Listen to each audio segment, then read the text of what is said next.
All right, well, natural light right now, battery's too low to use the flash. It's charging while I'm recording. I just erased something. I signed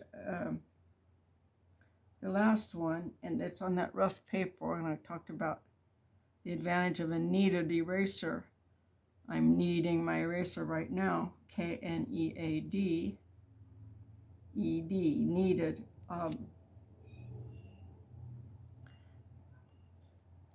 You can also fidget with them. When you erase off of the watercolor paper, I mentioned this on another one, you don't do this. You actually, let me just show it on a different paper. This is not pencil, it's not going to erase.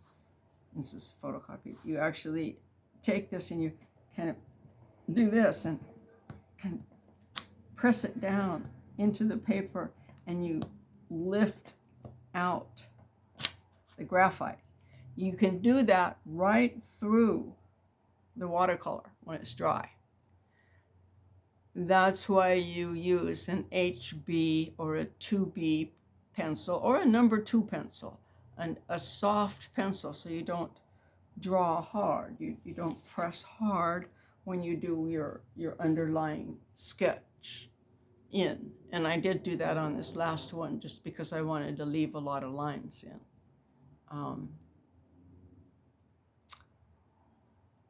But it is very helpful to be able to block things in with a pencil, and when you're doing watercolor, especially when you're starting out, because you've got to protect your whites. You've got to save your whites.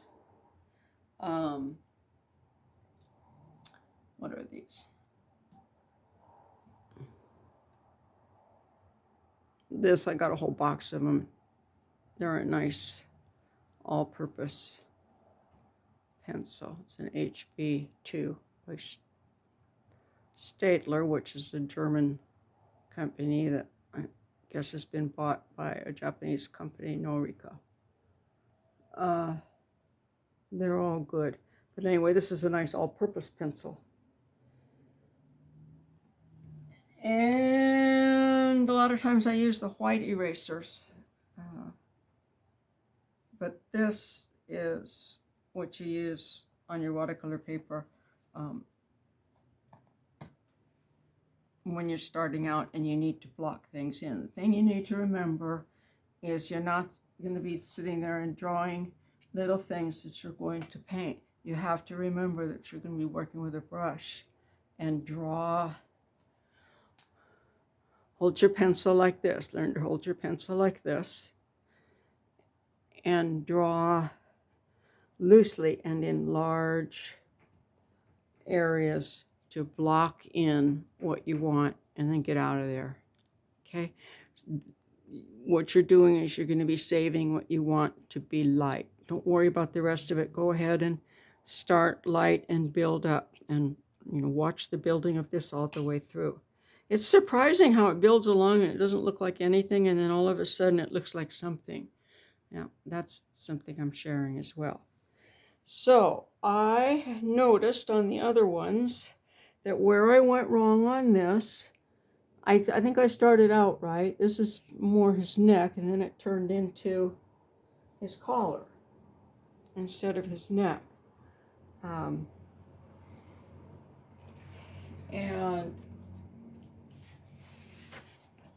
I figured that out by doing the drawings as well as looking at them on YouTube from a distance. But this is one of these things where you need to exaggerate what you're seeing as well as forget what you know about things, because we are always trying to straighten people's shoulders up. And I think we might have another case here of shoulders running into the edge of the paper. Because this was the first one that I did, and the first getting things in where they're supposed to be. Actually, that arm looks pretty good. I was worried about it. It seemed like it was more straight up and down. And having it more straight up and down solved a lot of the problems I was having.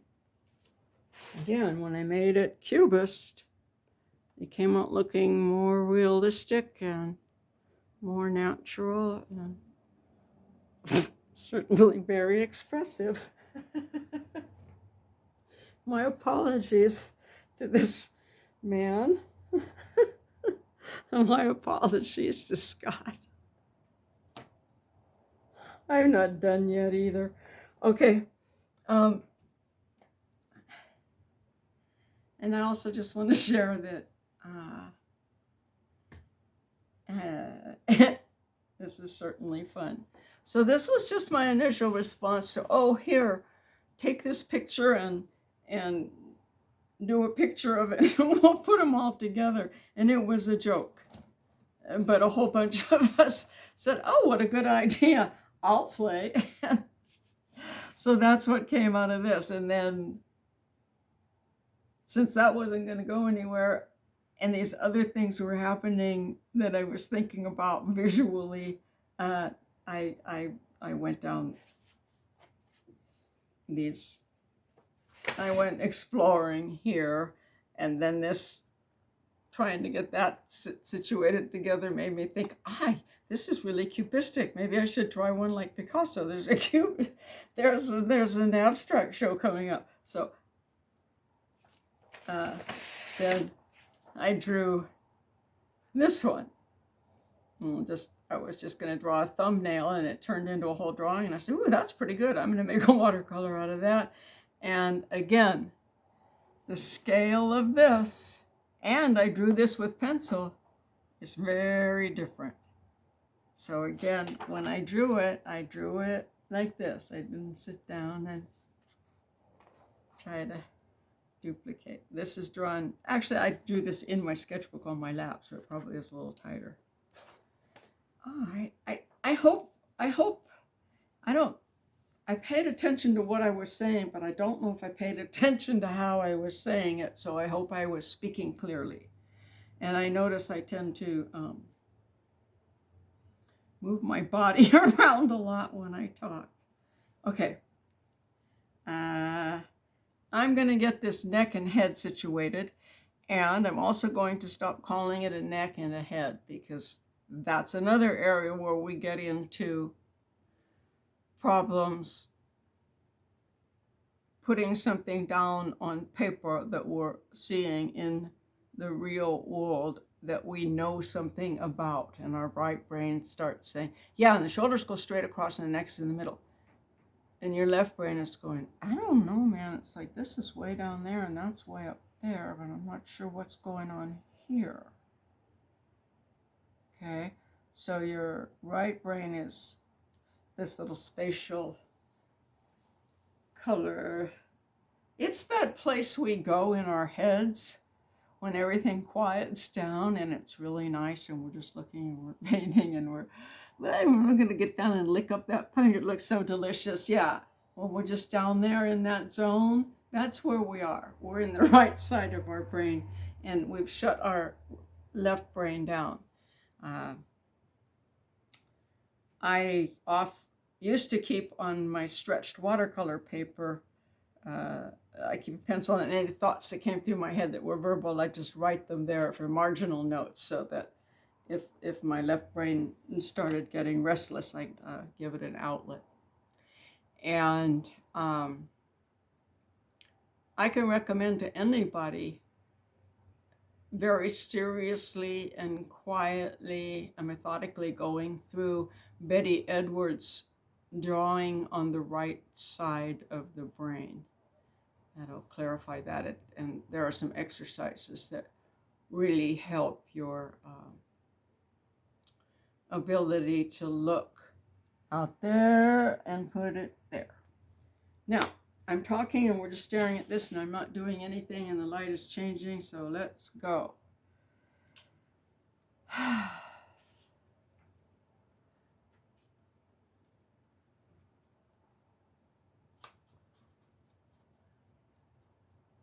don't think you can see my palette here.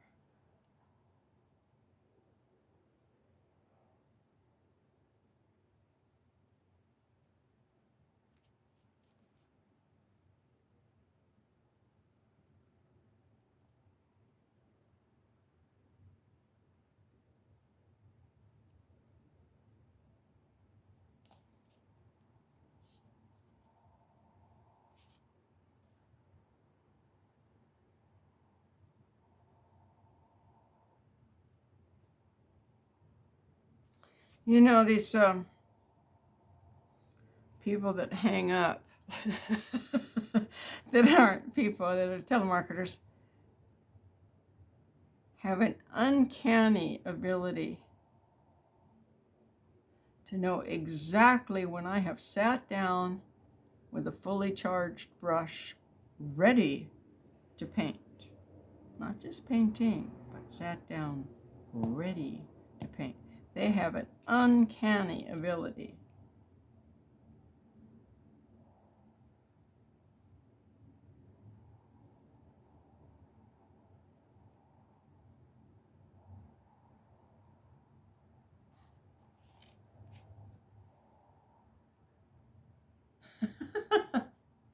To interrupt that.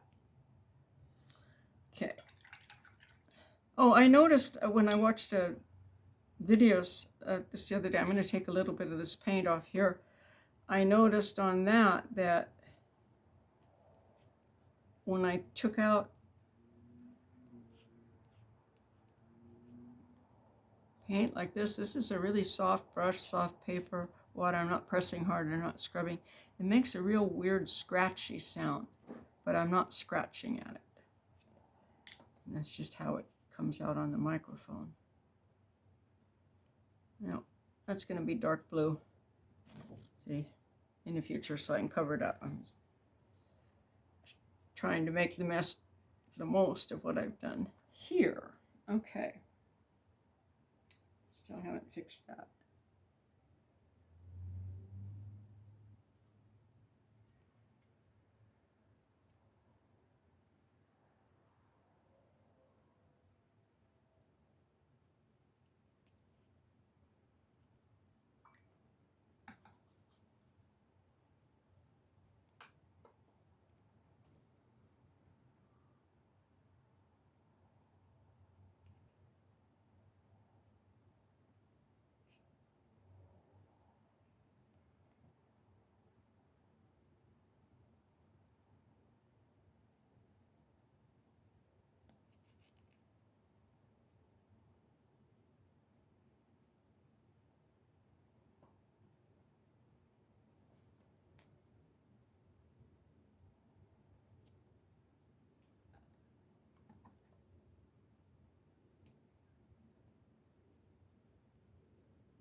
You notice I'm stroking away here. This is wet, and so and I've got plenty of water up in the belly of my brush here, the middle of it.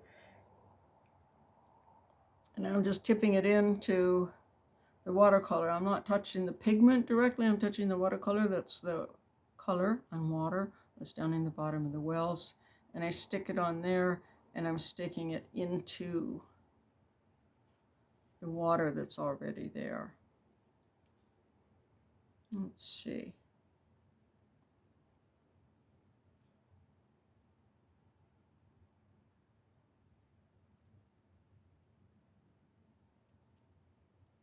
I think I'll just smooch that one out so I can get that little difference there.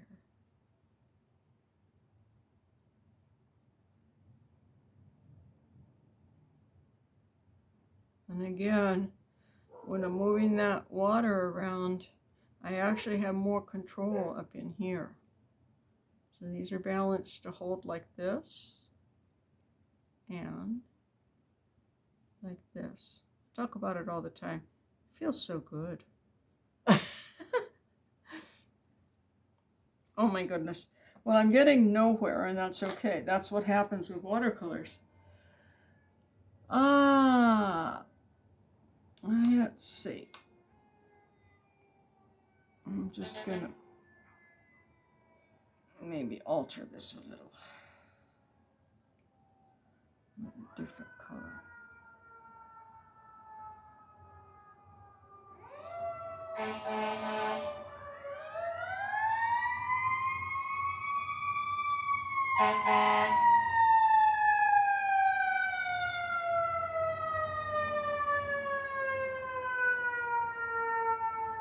That head's too small. There's not a whole lot I can do about it right now until that dries.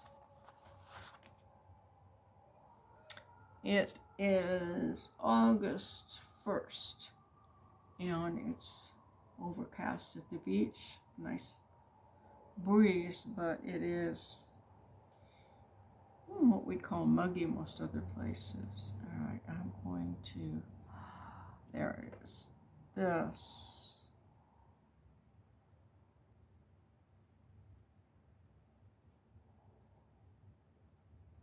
Needs to be all the way over there.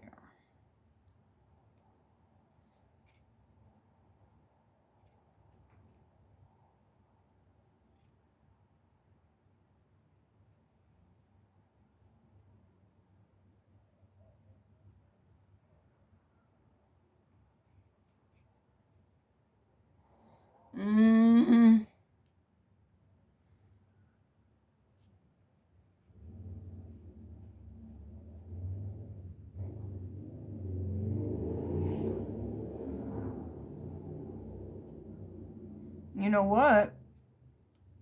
Taking that little cubist break has kind of informed my painting a little bit.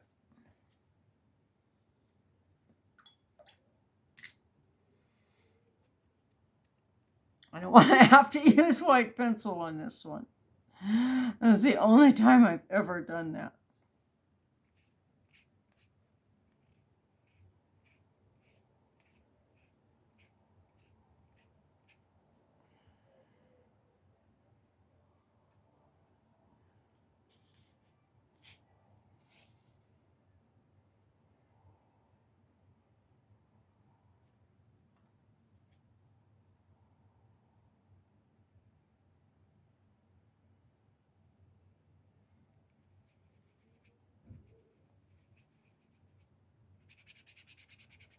Now I'm scrubbing a little bit.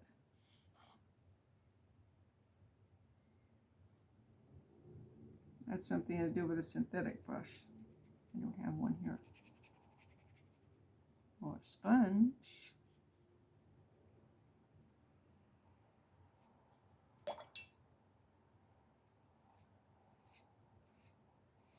It's really weird what I've done here.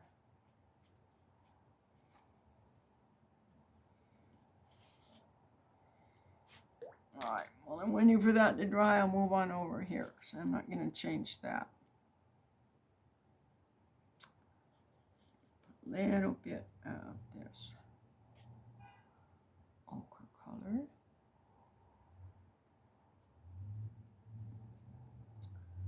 To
well,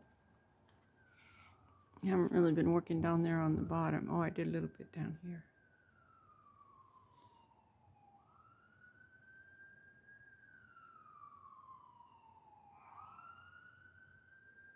Yeah, I keep doing that. I keep like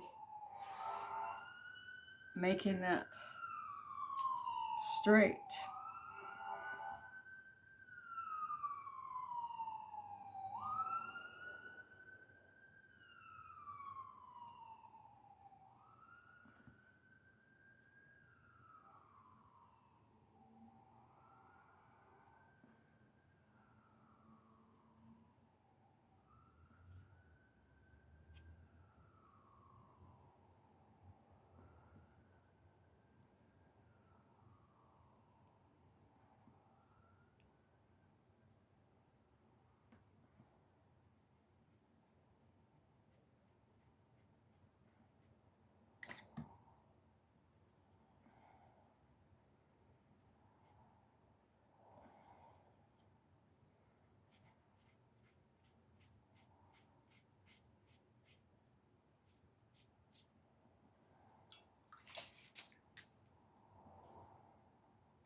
Well, that makes sense. If his head's bigger and over more this way, that's fine, and then his shoulder's going to be running off, and that's fine too.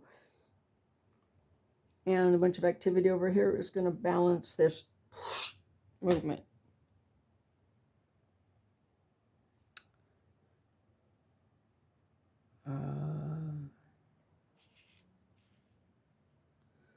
Well,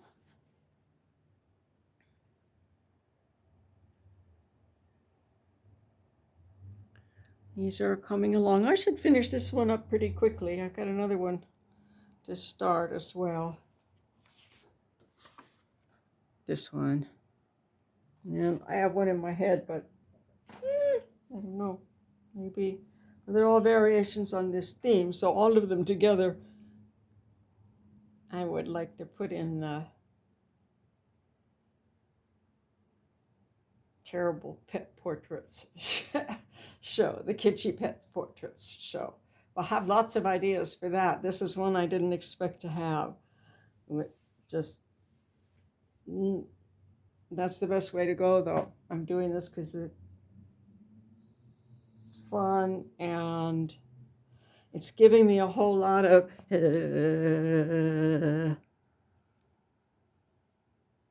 exercise.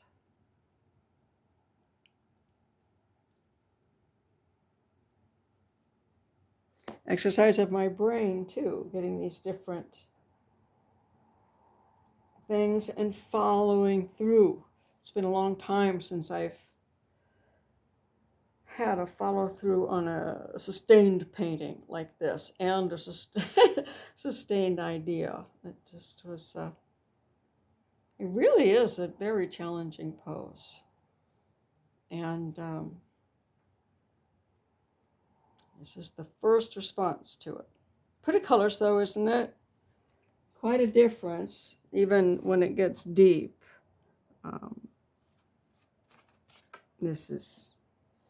That's why this paper is expensive. This paper is very, very nice. I love it. You see when I'm painting on it, how the brush just moves so smoothly. This is a very good paper if you're learning watercolor. And if you're just practicing watercolor, even a thinner paper than this, it's going to get all bumpy and everything, but that doesn't matter. You're not going to be doing finished pieces for a while. But having lots of fun. My first watercolors I did on 18 by 24 bond paper. I did inks, India inks and ink sticks and watercolors, and all mixed in drawing classes and life drawing classes.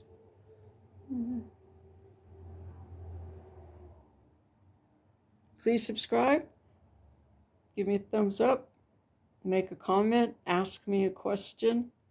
If there's anything you've seen me do you'd like to see more or less of, let me know. I am checking my messages on YouTube or my comments more than I did in the past. I generally watch all my YouTube just streaming, and on streaming I don't on Roku or Xbox I can see the comments, but I can't really comment. I have to pull out my phone to do that. But I go through and look for comments